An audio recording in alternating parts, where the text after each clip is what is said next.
নমস্কার বন্ধুরা, China kitchen সবাইকে স্বাগত। আশা করি সবাই ভালো আছেন। আজকে আরেকটি রেসিপি নিয়ে আসছি। আজকে তৈরি করব পটল চিংড়ি। আমরা এখানে দেশি চিংড়ি মাছ ভালোভাবে ধুয়ে নিয়েছি, আর আমরা পটল ভালোভাবে ছিলে এভাবে পাতলা পাতলা করে কেটে নিয়েছি। আর আমাদের লাগছে এখানে বড় সাইজের 2টি পেঁয়াজ কুচি, আধা চা চামচ পরিমাণের চেয়ে কম হলুদ এবং লঙ্কার গুঁড়ো, 1 চিমটে পরিমাণের মতো কালো জিরে, আর 1 চা চামচ পরিমাণের মতো ধনে পাতা। এখানে 4টে কাঁচা লঙ্কা চিড়ে নিয়েছি। আমরা প্রথমেই চিংড়ি মাছগুলোকে হলুদ, লঙ্কা এবং লবণ দিয়ে মাখিয়ে নিব। খুব সামান্য পরিমাণ মতো লবণ, খুব সামান্য পরিমাণের মতো হলুদ গুঁড়ো এবং খুব সামান্য পরিমাণের মতো লঙ্কার গুঁড়ো দিয়ে এখন ভালোভাবে আমরা মাখিয়ে নিব। প্লিজ বন্ধুরা, এখনো যারা সাবস্ক্রাইব করেননি তারা একটি সাবস্ক্রাইব করে দিবেন এবং একটি লাইক করে দিবেন। আপনারা আমার পাশে থাকবেন। নতুন নতুন রেসিপি নিয়ে আপনাদের সামনে হাজির হব। আমাদের মাখানো হয়ে গিয়েছে, এখন আমরা তেলে ভেজে নিব। আমরা 1 চামচ পরিমাণের মতো সাদা তেল দিয়ে দিয়েছি।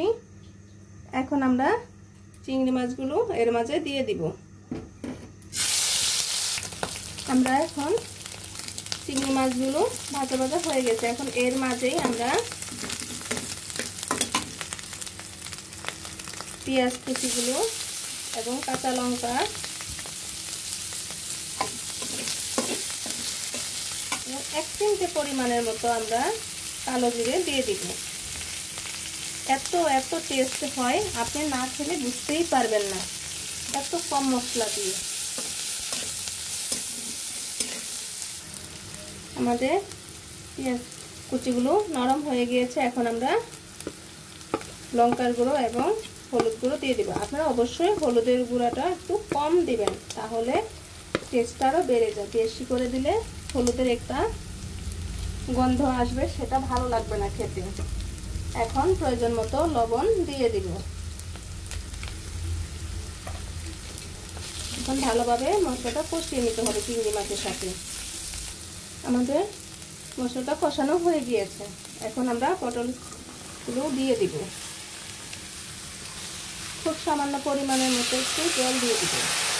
এখন ভালোভাবে পটল আর চিংড়িগুলো ভালোভাবে একসাথে কষিয়ে নিতে হবে। এত তাড়াতাড়ি যে পটল চিংড়ি রান্না হয়, আপনি যদি বাসায় তৈরি না করেন তাহলে বুঝতেই পারবেন না, এবং খুবই টেস্ট হয়। আপনি যদি পটল চিংড়ি দিয়ে ভাত খান তাহলে 1 থালা ভাত অনায়াসে খাওয়া হয়ে যাবে, আপনি নিজেই টেরই পাবেন না। এত টেস্ট হয় এবং খুবই কম তেল মশলা দিয়ে। আমি এখানে আর কোনো বাটা মশলা এবং অন্য কোনো মশলা ইউজ করব না। এখন এবার ভালোভাবে কষিয়েই রান্না হয়ে যাবে। খুব সামান্য পরিমাণের মতো আমরা একটু জল দিয়ে দিয়েছি, কারণ পটল থেকে একটু হালকা পরিমাণের মতো জল উঠে, এর জন্য আমরা খুব আধা কাপের চেয়ে কম জল দিয়ে দিয়েছি।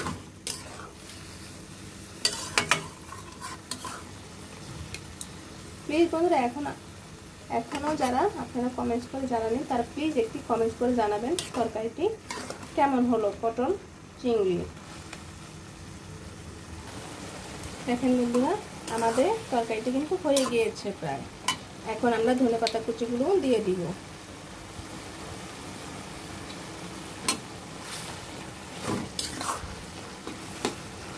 ধনেপাতাগুলো একটু সিদ্ধ হলে আমরা নামিয়ে নিব।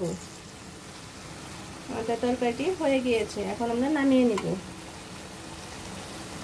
দেখুন বন্ধুরা, আমাদের পটল চিংড়ি তরকারিটি হয়ে গিয়েছে। কেমন হলো অবশ্যই কমেন্টে জানাবেন। ভিডিওটি দেখার জন্য ধন্যবাদ। Thank you.